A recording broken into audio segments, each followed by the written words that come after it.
नमस्कार विद्यार्थी मित्रांनो, पुन्हा एकदा हार्दिक स्वागत आहे तुमचं नवीन अशा व्हिडिओमध्ये. या व्हिडिओमध्ये आपण GCC TBC 40 word per minute या टायपिंग एक्झामच्या संदर्भाने प्रॅक्टिकल सेशनमध्ये असणारा शेवटचा प्रश्न म्हणजे स्टेटमेंट रायटिंग. या स्टेटमेंट रायटिंग बद्दल आपण या व्हिडिओमध्ये चर्चा केलेली आहे. तर या प्रश्नामध्ये आपल्याला स्टेटमेंट रायटिंग हे एकूण 15 मार्कांसाठी पाहायला मिळतं आणि या 15 मार्कांसाठी आपल्याला वेळ आहे टोटल 20 मिनिटांचा आणि 20 मिनिटांमध्ये आपल्याला याच्यावरती काम करायचं आहे. तर याच्यामध्ये 7.5 मार्कांसाठी आपल्याला टायपिंग आहे आणि 7.5 मार्कांसाठी आपल्याला प्रेझेंटेशन आहे. तर टायपिंगमध्ये प्रत्येक चुकीसाठी आपला हा अर्धा मार्क कमी होणार आहे आणि प्रेझेंटेशनसाठी जर प्रेझेंटेशन चुकलं तर डायरेक्ट तो मार्क वजा होईल. प्रत्येक चूक याचा अर्थ काय तर चुकीचे स्पेलिंग टाकणं, नसलेले स्पेलिंग टाकणं किंवा एखादा शब्दच वगळणं. तर या सर्व गोष्टींसाठी आपला किती मार्क कट होईल? अर्धा मार्क कट होईल. त्याच्यामुळं व्यवस्थित टाईप करावं लागेल आणि प्रेझेंटेशनही व्यवस्थित द्यावं लागेल. कारण फक्त पास होणं हे आपलं टार्गेट नाहीये, तर स्कोरिंग करणं हेही आपलं टार्गेट आहे. तर प्रेझेंटेशनसाठी एकूण 7.5 मार्क आहेत. प्रत्येक गोष्टीसाठी वेगवेगळे मार्क सिस्टीम आहे. तर पहा, सगळ्यात महत्त्वाची सूचना काय आहे?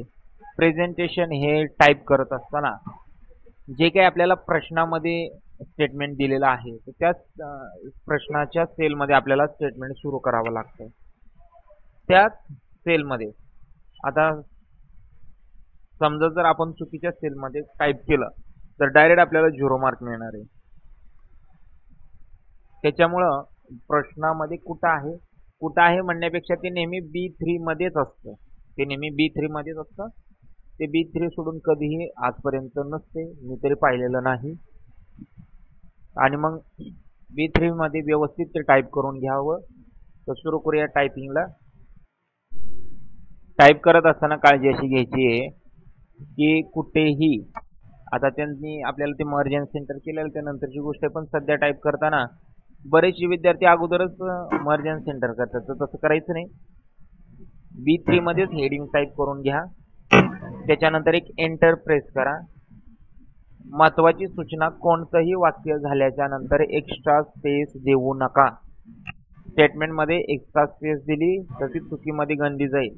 त्यामुळे एक्स्ट्रा स्पेस देण्याच्या भानगडीत पडू नका. जिथं आपलं वाक्य संपतं, जिथं आपला शब्द संपतो, जिथं आपला नंबर संपतो तिथून एंटर प्रेस करा. जे आहे ते टाईप करून घ्या. मग ते पुढच्या कॉलममध्ये जातंय वगैरे वगैरे त्या गोष्टीचा विचार नका करू सध्या तरी. अरे ते वेगळ्या कॉलममध्ये लिहिलं जाते, ते फक्त टाईप करा. B5 मध्ये मी सिरियल नंबर लिहितोय. टायपिंग करताना व्यवस्थित काळजी घ्या. मी पुन्हा वारंवार सांगतोय, कारण टायपिंगमध्ये जर तुम्ही चुकला तर 100% फॉर्मॅटिंग चुकणार आहात.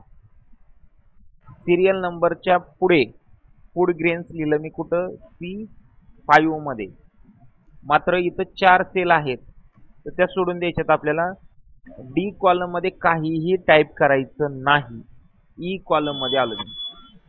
आणि पहा, तुमचे प्रश्न कदाचित वेगळे असतील. मी या प्रश्नानुसार निघालोय, लक्षात घ्या. त्यानंतर मी समर हे टाईप केलं. F कॉलम मध्ये काहीही लिहिलेलं नाही. मी थेट आलो G कॉलमला आणि G कॉलम मध्ये मी टाईप करतोय विंटर. नंतर पहा, इथं काहीही लिहिलेलं नाही कारण ते मला कॉलम मर्ज करायचे. त्यानंतर समरच्याच खाली मी थेट टाईप केलंय एप्रिल आणि पुढच्या याच्यात मी टाईप केलं मे. त्याच्या पुढच्या मध्ये नोव्हेंबर आणि त्याच्या पुढे डिसेंबर. टॅब मारा. मी पुढे येण्यासाठी टॅब मारतोय आणि डिसेंबर. आता इकडे नोव्हेंबर दिसत नाही सर, काय करू? त्याला काही डोकं लावू नका, ते तिथंच आहे.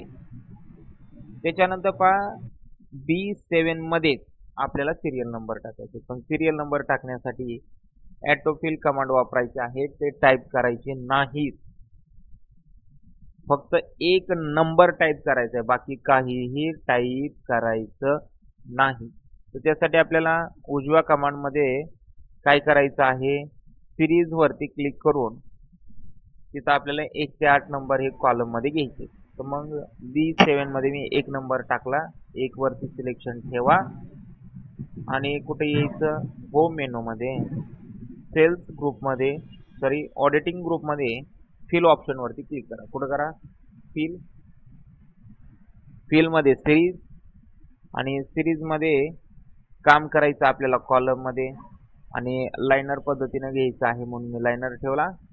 स्टेप व्हॅल्यू 1 आणि स्टॉप व्हॅल्यू करायची 8. किती करायची, 8 ला थांबायची आपल्याला, ओके करायची. असं केलं तर तुम्हाला याचा मार्क मिळेल, अदरवाईज मार्क मिळणार नाही. त्याच्यानंतर मी फूड ग्रेन्स टाईप करून घेतो. पटकन टाईप करून घ्या, व्यवस्थित काळजीपूर्वक करा, कुठेही गडबड करू नका. काळजीपूर्वक काम करायचं. कोणतेही काम करताना ते व्यवस्थित काळजीपूर्वक केलं तर नक्कीच तुम्हाला मार्क मिळतील. पण जर का गडबड येते मला थोडंसं आपण वेगळ्या इमॅजिनेशन मध्ये जर गेलो तर गडबड होईल. त्याच्यानंतर कॉलम डी मध्ये लेजर डॉट टाकायचे आहेत. तर लेजर डॉट टाकण्यासाठी आपण 2 पद्धतीचा यूज करतो. तर सध्या मी फुल स्टॉप वापरलेत, 2 फुल स्टॉप वापरले. तुम्ही डॅश पण वापरू शकता किंवा शक्यतो फुल स्टॉप वापरणारा मी सजेशन देईल. त्याच्यानंतर पहा, फिगर टाईप करत असताना 1000 सेपरेट दाखवण्यासाठी आपल्या कीबोर्डचा स्वल्पविराम वापरायचा आहे, कॉमा वापरायचा आहे. फॉर्मॅटिंग टूलचा उपयोग करायचा नाही. दुसरी गोष्ट, ज्यांचं मराठी आहे त्यांनी आपल्या फंक्शन कीच्या खाली जे नंबर आहेत हे वापरायचे, आणि जर तुमच्या फिगर या इंग्लिश मध्ये असतील तर न्यूमॅरिक कीबोर्ड वापरायचा आहे. दोन्हीतला फरक समजून घ्या. मराठीत जर असेल नंबर तर कोणते वापरणार, फंक्शन कीच्या खालचा कीबोर्ड वापरायचा तुम्ही, आणि जर नंबर हे इंग्लिश मध्ये असतील तर न्यूमॅरिक. मराठी आणि हिंदीसाठी, आणि इंग्लिशवाल्यांचा तर प्रश्न नाही, ते फक्त न्यूमॅरिक कीबोर्ड वापरतील. आणि नंबर टाईप करत असताना जे काही प्रश्नांमध्ये आहे तेच अंक टाका. कारण नंबर चुकले तर मग एक नंबर चुकला की अख्खे चुकतात, खालीवर होतं सगळं आणि मग मार्क जातात. तर शक्यतो बोलून टाका, काही घेणं देणं नाही. शेजारचा आपल्याला पागल समजेल, समजू द्या, आपल्याला काही घेणं देणं नाही. फक्त की नंबर बोलून टाकल्याने काय होईल, नंबर चुकणार नाही. व्यवस्थित काळजीपूर्वक नंबर टाकून घ्या, कारण आपला एक नंबर चुकला तरी बरेच आपलं गडबड होऊ शकते. कुठेही गडबड होऊ द्यायची नाही आपल्याला, कारण आपल्याला स्कोरिंग करायचे, मार्क घ्यायचे, प्रॉपर काम करायचं आहे. नंबर टाईप झाल्याच्या नंतर आपण फॉर्मॅटिंगला सुरू करू. सध्या शेवटचा कॉलम सुरू आहे. टायपिंगसाठी बराचसा वेळ आपला गेला, मात्र जाऊ द्या, प्रॉपर काम करतोय आपण. तुम्हीही प्रॉपर करा, कुठेही गडबड करायच्या भानगडीत पडू नका. तर पहा मित्रांनो, शेवटी आपलं टायपिंगचं काम संपलेलं आहे आणि आता आपल्याला फॉर्मॅटिंग करायचं.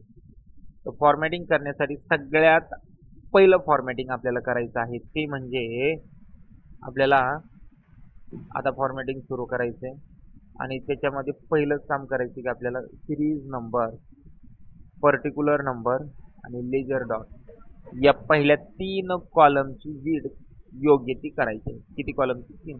पहिले 3 कॉलम आहेत कोणकोणते, सिरियल नंबर, पर्टिक्युलर नंबर आणि लेजर डॉट. पहा, सिरियल नंबरची जेवढी गरज आहे तेवढी घेतली मी विड्थ. नंतर फूड ग्रेन्स किंवा पर्टिक्युलर जे काही आयटम आहेत त्यांची योग्य तेवढी विड्थ करून घ्या. योग्य तेवढी म्हणजे काय, की सगळे दिसले पाहिजेत, एकही स्पेलिंग आपलं इकडे तिकडे जाता नाही. आणि लेजर डॉटची मी कमी केली, गरज नाही त्याला फारशी जास्त. आणि त्याच्यानंतर पहा, शेवटच्या 4 कॉलमची विड्थ एकसारखी करायची आहे. एकसारखी म्हणजे सेम. मग एकाच वेळी सिलेक्ट करावं लागेल त्याला. तर मग ॲट अ वन टाइम मी 4ही कॉलम सिलेक्ट केले. फॉर्मॅट आणि कॉलम विड्थ, सध्या कॉलमची विड्थ 11 आहे, तर मी 15 केली. तुम्ही तुमच्या गरजेनुसार करू शकता. आता आपल्या कॉलमची विड्थ योग्य तेवढी झाली. मग आता आपले जे काही हेडिंग आहेत त्यांना मी आता मर्ज करतोय. तर सिरियल नंबर, त्यानंतर फूड ग्रेन्स चे चारही cell at a one time select करा, ॲट अ वन टाइम, आणि याला करायचं मर्ज अँड सेंटर. त्याच्यानंतर समरचा जो काही हेडिंग आहे सिलेक्ट मर्ज अँड सेंटर, बस. त्याच्यानंतर winter select merge and centre. या पद्धतीने आपलं हेडिंगचं काम झालं. आणि सगळ्याच हेडिंगला आता सिलेक्ट करा ॲट अ वन टाइम, आणि यांना करायचं आपल्याला ऑल बॉर्डर. काय करायचं? ऑल बॉर्डर, बॉर्डर, बस ऑल बॉर्डर. आणि हे हेडिंग बोल्ड करायचं, तर ते नंतर करूयात आपण. आता आपलं मेन हेडिंग काय करायचे पहा. आता मेन हेडिंगला सिलेक्ट करून मर्ज अँड सेंटर करायचं आहे. त्याच्यानंतर त्याला बोल्ड अंडरलाईन करायचं आहे आणि त्याची फॉन्ट साईज 16 करायची. कदाचित ती 16च असते, पण कमी जास्त दिलेली असेल एखादी वेळेची प्रश्न येतो, तर त्याला 16 करायचं. इतर कुठेही फॉन्टची साईज बदलायची नाही, इकडे तिकडे कुठे बदलायचं नाही. मग सिलेक्ट केलं मी, आणि काय करायचे? मर्ज अँड सेंटर अलाइनमेंट, अक्षर बोल्ड आणि अंडरलाईन, आणि फॉन्टची साईज 16 असेल तर 16 वरती क्लिक करा, कमी असेल तरी 16 करा. त्यानंतर खालचा जो काही भाग आहे याला करायचं मर्ज अँड अक्रॉस, आणि राईट अलाइनमेंट अप्लाय करायची. बस, बात खतम. हेडिंगला आता पहा, सिरीज नंबरला काय करायचं आपल्याला? सेंटर अलाइनमेंट द्यायची आहे. आणि त्यानंतर पर्टिक्युलर आयटमला इंडेंट एका स्टेपने पुढे घ्यायचं आहे. मग सिलेक्ट सेंटर अलाइनमेंट, आणि याला चालूच मी देतोय आउटसाइड बॉर्डर. काय दिली? Outside border. नंतर याला आपल्याला काय करायचं? लेजर एका इंडेंटने पुढे घ्यायचे, पर्टिक्युलर एका इंडेंटने, आणि दोन्ही कॉलमला सिलेक्ट करून आउटसाइड बॉर्डर. त्याच्यानंतर पहा, आता काय करायचे? चारही कॉलमला आपल्याला आउटसाइड बॉर्डर द्यायचीच आहे, पण डिवायडेशन करून द्यायची. मग बॉर्डर, मोर बॉर्डरला आलो, आणि मोर बॉर्डर मध्ये नीट पहा काळजीपूर्वक मित्रांनो, इथं आपल्याला असा डायलॉग बॉक्स दिसतो काहीतरी. याच्यामध्ये उभ्या पण रेषा घ्यायच्यात, मात्र आडवी रेषा सगळ्यात खालची घ्यायची, आदली मधली नाही घ्यायची. मग मी इथून उभ्या रेषा त्यांना दिल्या, आणि सगळ्यात शेवटी आडवी बॉर्डर. ओके, या पद्धतीचे बॉक्स आपल्याला अपेक्षित आहेत. मधली लाईन घ्यायची नाही, ओके, घ्यायची नाही, ओके. आणि या पद्धतीने आपलं आउटसाइड बॉर्डर अप्लाय झालं. मग हेडिंगला बोल्ड आणि सेंटर अलाइनमेंट, बोल्ड केलं, आणि सेंटर अलाइनमेंट आहे पण परत दिली मी, म्हणजे मार्क नको जायला आपला, ठीक आहे. आणि सगळ्यात शेवटी सिलेक्ट केलं, आणि व्यवस्थित प्रश्न सुरू होतो. आता 4 प्रश्न असतात परीक्षेला, 100 पैकी आपल्याला मार्क घ्यायचे असतील तर या प्रश्नांकडे बघावं लागेल. पहिलाच प्रश्न काय आहे? तर आपल्याला मे महिन्याचं ॲव्हरेज काढायचं आहे. मग मी ॲव्हरेज काढलं, एंटर प्रेस करा. त्याच्यानंतर पहा दुसरा प्रश्न काय आहे, तर आपल्याला नोव्हेंबर महिन्याची सम काढायची आहे. तो मी बरोबर समवरती क्लिक केलं, एंटर. फारसं काही अवघड नाही आहे त्या गोष्टी. त्यानंतर पहा काय करायचं आपल्याला? एप्रिल महिन्यामध्ये मॅक्सिमम शोधायचा आहे. तर एप्रिल महिना ॲटोसम मध्ये आपल्याला काय पाहिजे? मॅक्सिमम. आणि सगळ्यात शेवटी प्रश्न डिसेंबर महिन्याचा मिनिमम शोधायचा. मॅक्सिमम, मिनिमम, ॲव्हरेज आणि सम या 4 प्रश्नांपेक्षा वेगळा आजपर्यंत प्रश्न आलेला नाही. त्यामुळे हे काही किरकोळ गोष्टी आहेत त्या. मिनिमम, मॅक्सिमम, ॲव्हरेज आणि सम या 4हीला पकडलं आणि ऑल बॉर्डर अप्लाय केली. कोणती? All border. बस, या पद्धतीने काम आपलं संपलं. आता सगळ्यांना सिलेक्ट केलं आणि मिडल अलाइनमेंट अप्लाय केली, म्हणजे मिडल अलाइनमेंट. आणि सगळ्यांच्या सेल किंवा रो हाईट ही 25 केली. रो हाईट 25, कमी असेल तुमची, जास्त असेल 25 करून घ्या इक्वली, आणि ओके. आणि काय करा?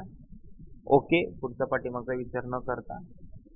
आता ज्यावेळेस आपण मिडल अलाइनमेंट देतो ना, त्यावेळेस अडचण अशी होती की आपण पर्टिक्युलरला एका इंडेंटने जे काही पुढं घेतलं होतं, तर तो इंडेंट आपला परत वापस येतो.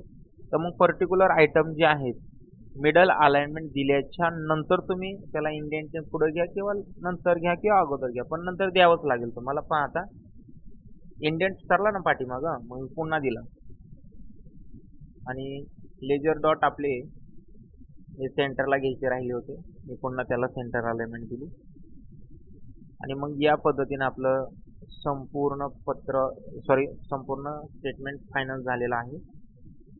एकदम व्यवस्थित 100 पैकी तुम्हाला 100 मार्क मिळू शकतील. या पद्धतीची तयारी करा आणि सबमिट करा.